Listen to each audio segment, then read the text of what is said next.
ITI electrical venture में आपका स्वागत है दोस्तों। आज हम पार्ट बी लेकर आए हैं, जो थर्ड सेमेस्टर का जो पेपर है उसी का पार्ट बी है।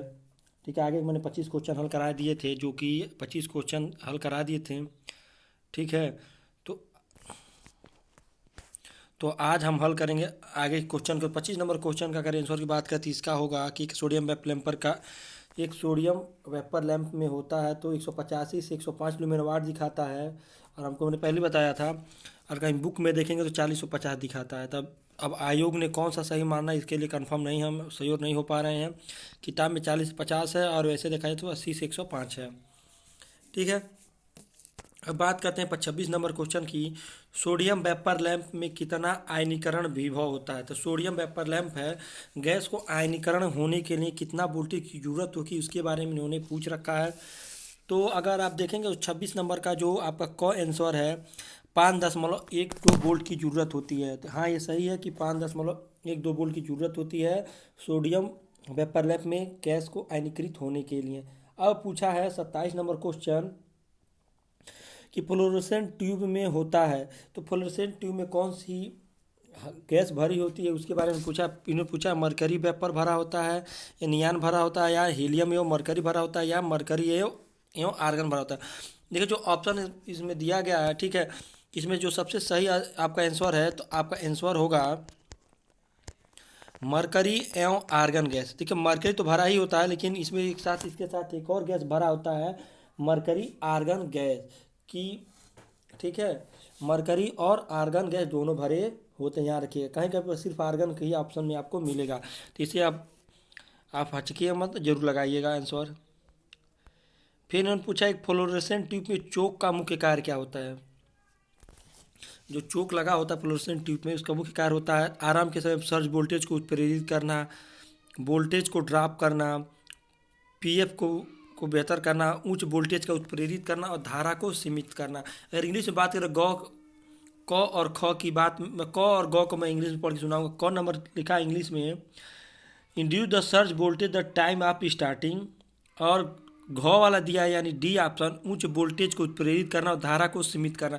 तो देखिए आपको लगेगा कि ऑप्शन नंबर क या घ सही है, तो इसमें देखो आपको सही आंसर होगा आपका ऑप्शन नंबर घ। ठीक है, ये सारे आंसर आपके क्या हैं, गलत हैं। ठीक है, तो ऑप्शन नंबर आपका घ सही है, उच्च वोल्टेज को उत्प्रेरित करना और धारा को सीमित करना। जब आपको फ्लोरोसेंट ट्यूब को स्टार्ट करना होता है तो उसे हाईएस्ट वोल्टेज की ज़रूरत होती है, और उसके बाद जब वो स्टार्ट हो जाता है तो कम वोल्टेज पे भी प्रचालन हो सकता है। ठीक है, अब इन्होंने कहा चलती हुई अवस्था में स्टार्टर के आर पार वोल्टेज कितना होता है। जब एक स्टार्टर होता है, वो रनिंग कंडीशन में बात कर, रनिंग कंडीशन, तो रनिंग कंडीशन की बात कर तो स्टार्टर में 110 वोल्ट की सप्लाई आती है एक रनिंग कंडीशन में। ठीक है, आगे इन्होंने पूछा रखा 30 नंबर क्वेश्चन, फ्लोरोसेंट ट्यूब का ल्यूमेन वाट कितना होता है। 30 नंबर इन्होंने पूछा फ्लोरोसेंट ट्यूब का ल्यूमेन वाट कितना होता है। तो बहुत आसान सा आंसर, शायद आप लोग सभी लोग आंसर इसका दे दें, तो इसका होगा आंसर 60 ल्यूमन प्रति वाट। 60 ल्यूमन प्रति वाट होगा, या इसका जो क्षमता होती है 3000 ल्यूमन होती है, 3000 ल्यूमन होती है। ठीक है, और हम कह सकते हैं क्षमता होती है 60 ल्यूमन प्रति वाट। ठीक है, फिर आगे 31 नंबर इन्होंने क्वेश्चन कहा है, ध्यान रखिएगा 31 नंबर क्वेश्चन इन्होंने दिया है, लैंप प्रत्यक्ष प्रकाश देता है तथा उसे फिलामेंट को गर्म किया जाता है। ठीक है, ये पूछ रहा है, एक्चुअली ये पूछ क्या रहा है, ध्यान रखिए, पूछा है कि lamp given directly light when it filament is heated, मतलब वह कौन सा लैंप है जिसके फिलामेंट को हम गर्म करते हैं और सीधे हम प्रकाश को प्राप्त करते हैं या उत्पन्न करते हैं।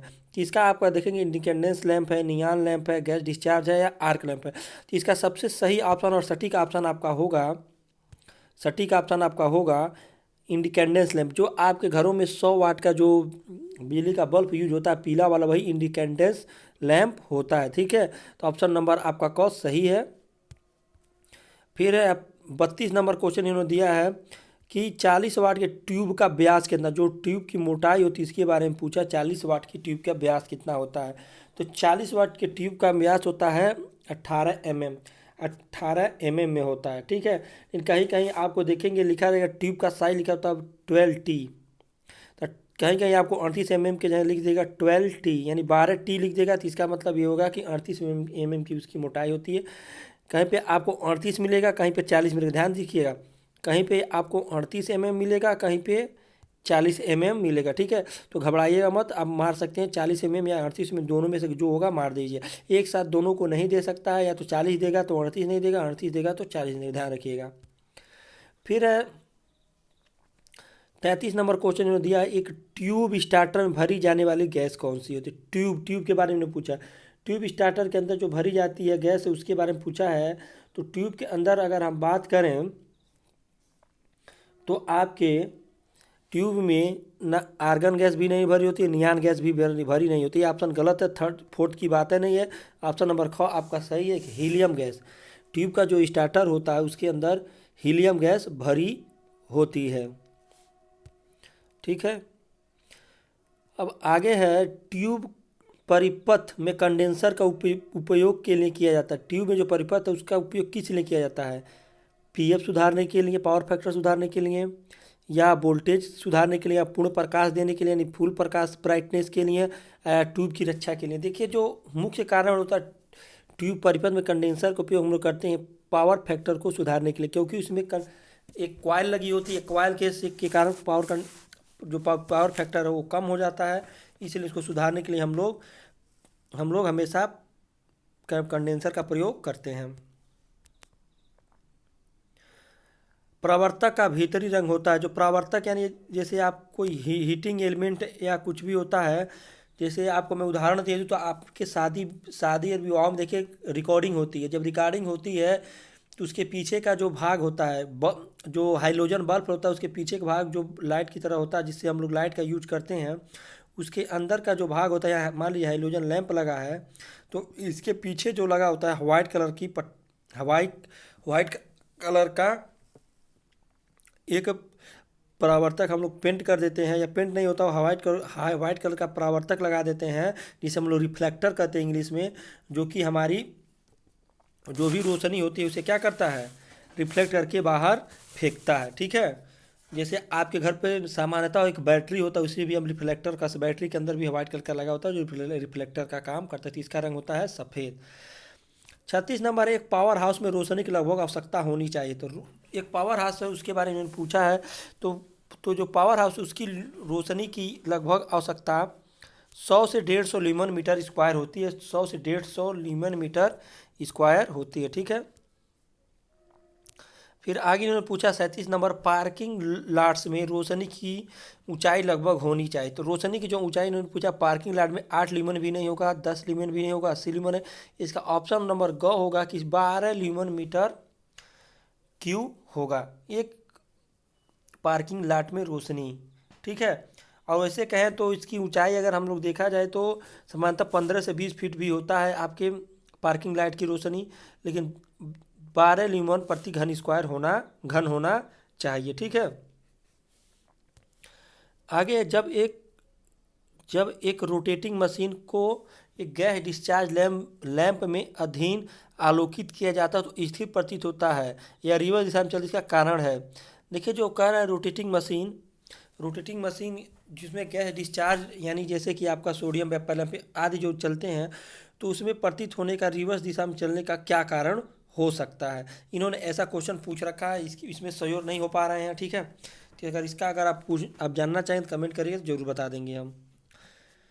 ट्यूब स्टार्टर के परिपथ में कंडेंसर होता है। ट्यूब के स्टार्टर परिपथ कंडेंसर लगा होता है, क्या करने के लिए, स्पार्क कम करने के लिए, पावर कारक को सुधारने के लिए, धारा सीमित करने के लिए, या स्ट्रोबोस्कोपिक प्रभाव को दूर करने के लिए। देखो जो ट्यूब का स्टार्टर जो आपका बना होता है, ठीक है, तो इसके अंदर एक कैपेसिटर लगा होता है, एक नियॉन बल्ब लगा होता है और एक पत्ती लगी होती है। ये 3 चीज़ होते हैं। तो इसमें देखिए मुख्य जो ट्यूब के अंदर स्टार्टर के साथ कंडेंसर लगाने का काम है स्पार्किंग को कम करना। मुख्य कारण होता है स्पार्किंग को कम करना। देखिए ध्यान दीजिए, जब आपका मरकरी स्टार्ट होता है तो स्टार्टर के अंदर आपको देखते होंगे एक चिंगारी सी आपको अचानक बढ़ती दिखाई देगी और फिर ख़त्म हो जाएगी, ठीक है। तो इसी को कम करने के लिए हम लोग ट्यूब के स्टार्टर में कंडेंसर लगा होता है, ठीक है। आगे है 40 नंबर, एक डीसी आर्क लैंप में इलेक्ट्रोड का व्यास होता है। डीसी आर्क लैंप में इलेक्ट्रोड का व्यास होता है। ठीक है, तो धनात्मक इलेक्ट्रोड बहुत मोटा, ऋणात्मक इलेक्ट्रोड बहुत छोटा, तो धनात्मक इलेक्ट्रोड बहुत पतला, दोनों समान। देखिए जो डीसी आर्क लैंप होता है उसमें धनात्मक इलेक्ट्रोड बहुत ही मोटा होता है और उसकी अपेक्षा जो आपका माइनस वाला होता है वो बहुत कम होता है। ठीक है, देखिए बहुत ज़्यादा ही क्वेश्चन इन्होंने पूछ रखे, छोटा होता है ये वाला बड़ा होता है, छोटा होता है ये बड़ा होता है, ये छोटा होता है, प्लस वाला पॉजिटिव वाला बड़ा होता है और माइनस वाला छोटा होता है। ठीक है, फिर आगे है इसका सॉरी इसका हो जाएगा, ये हो जाएगा, इसका स्पार्क कम करना। डीसी आर्क लैंप का उपयोग किए जाने वाला वोल्टेज होता है, डीसी आर्क लैंप लैंप में उपयोग किए जाना वोल्टेज होता है। ठीक है, तो डीसी आर्क लैंप का अगर आपने अध्ययन किया है तो आपको पता होना चाहिए 40 से 60 वोल्ट, 40 से 60 वोल्ट का ही हम लोग प्रयोग करते हैं डीसी आर्क को पैदा करने के लिए। ठीक, आगे पढ़ते हैं। 42 नंबर क्वेश्चन है आपके एक्सेसरीज चैप्टर से दिया है कि एक गैस से भरे नहीं, ये एडिशन स्क्रू प्रकार के लैंप होल्डर के बाहर की तरफ जो चूड़ियाँ होती हैं वो क्यों कटी होती हैं, इसके बारे में इन्होंने पूछ रखा है। बाहर की जो चूड़ियाँ कटी होती हैं हिस्से में उसका मुख्य काम क्या होता है। ठीक है, इन्होंने यही पूछ रखा है। तो इसका मुख्य काम जो आपका होता है मैं बता दें, परिपथ में न्यूट्रल तार, परिपथ में ऊर्ध्व तार या परिपथ में फेज तार या परिपथ में अर्ध तार। जो ऑप्शन आपका सही होगा क कि परिपथ में न्यूट्रल तार, परिपथ में आपका क्या होता है वो न्यूट्रल तार का कार्य करता है। ठीक है, फिर आगे है, आगे ने दिया है एक गैस से भरे टंगस्टन फिलर लैंप कार्यकारी तापमान होगा, यानी जो आपके घर जो यूज किए जाने वाला जो इंडिकेंडेंस लैंप है, जो टंगस्टन फिलामेंट लगा होता है उसकी टेम्परेचर कितना होता है। इसका टेम्परेचर आपको हम बता दें 2300 डिग्री सेल्सियस होता है, 2300 डिग्री सेल्सियस आपका टेम्परेचर उसका होता है, कार्यकारी तापमान होता है। ठीक है दोस्तों, अगर हम टंगस्टन की गलनांक की बात करें तो 3400 से 3500 सेल्सियस होता है टंगस्टन का गलनांक, लेकिन वो 2300 सेल्सियस पूर्ण प्रकाश देता है।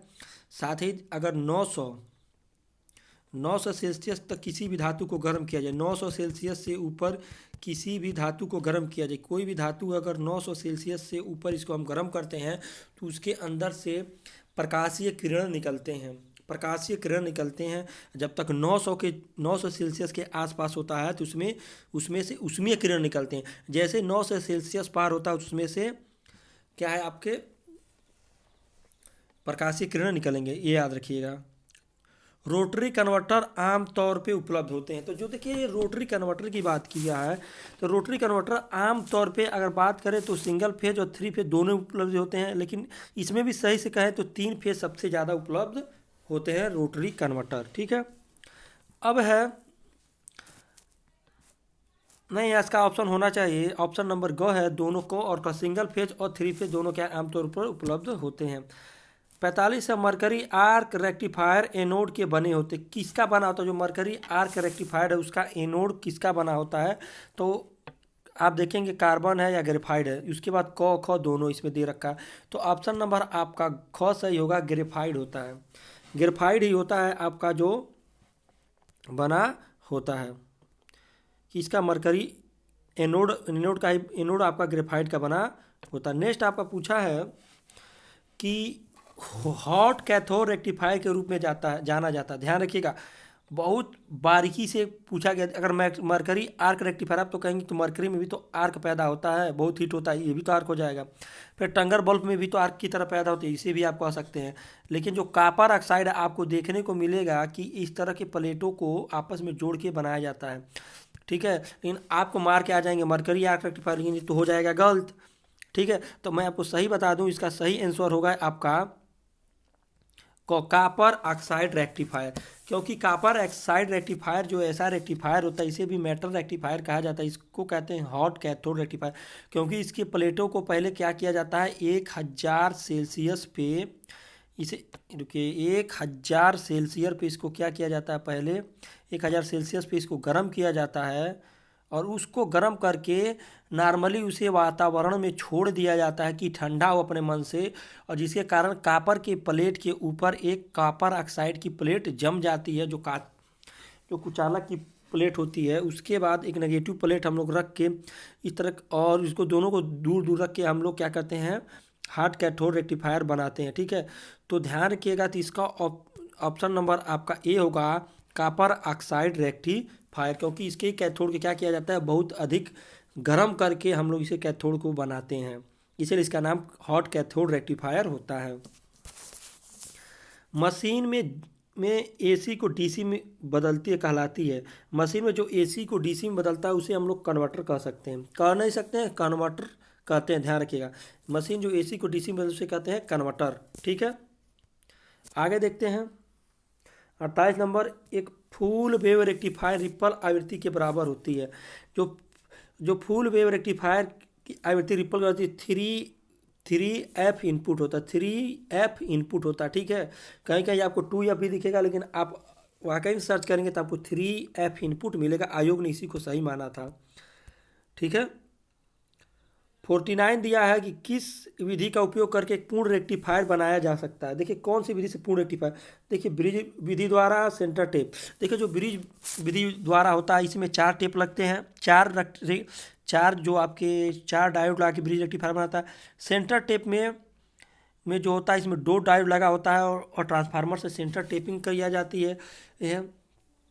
तो इस तरह हमको पता चलता है कि ब्रिज विधि द्वारा भी फुल वेव रेक्टिफायर बनता है और सेंटर टेप द्वारा, इसलिए टोटल मिला के 2 विधि द्वारा हम लोग दो विधि द्वारा हम लोग क्या कहते हैं, रेक्टिफायर बना सकते हैं फुल वेव। फिर आगे है परिशोधन कितने प्रकार से किया जा सकता है। परिशोधन में होता है फिल्टरिंग। जब एसी टू डीसी हम लोग कन्वर्ट करते हैं तो 3 विधियां होती हैं जो डीसी को शुद्ध डीसी बनाने के लिए काम करती हैं। ठीक है, तो हमको लास्ट वाली थर्ड वाली याद, एक पाइप विधि होती है जिसमें ये एक इंडक्टर लगा होता है, 2 कैपेसिटर लगा होता है। इसी तरह कहीं कहीं पहली वाली में क्या होता है, पहले हम लोग एक कैपेसिटर लगा देंगे सीरीज, अब उसके बाद एक इंडक्टर लगाएंगे, फिर एक इंडक्टर पहली विधि की मैं बात करूं तो पहली विधि में क्या होता है, जिसमें अगर मान लीजिए यहाँ से आपका इनपुट आ रहा है उसका ट्रांसफार्मर का डीसी बन के, तो एक यहाँ पे कैपेसिटर लग जाएगा, इसके बाद एक यहाँ पे इंडक्टर लग जाएगा। ये विधि होती है पहले फिल्टर करने की। दूसरी यही विधि, इसी में क्या होती है, पहले आप क्या करते हैं, पहले आप इंडक्टर लगाते हैं, फिर जाके आप क्या करते हैं, फिर जाके आप कैपेसिटर लगाते हैं। ठीक, 2 विधि दूसरी विधि है। और तीसरी विधि में आप क्या करते हैं, आप ऐसे इंडक्टर तो लगाते हैं लेकिन इधर क्या करते हैं, एक कैपेसिटर लगा देते हैं, फिर इधर भी आप एक क्या करते हैं, कैपेसिटर लगा देते हैं। टोटल 3 विधियाँ होती हैं परिशोधन करने के लिए मुख्यतः। ठीक है, आज के लिए इतना ही, फिर मिलेंगे नेक्स्ट एक वीडियो में और उसमें हम पेपर को हल कराएंगे। जैसी जानकारी मिलती है आपको देते रहेंगे। वीडियो अच्छा लगे तो जरूर लाइक और शेयर करना। ठीक है, आज के लिए इतना ही, बाय बाय, टेक।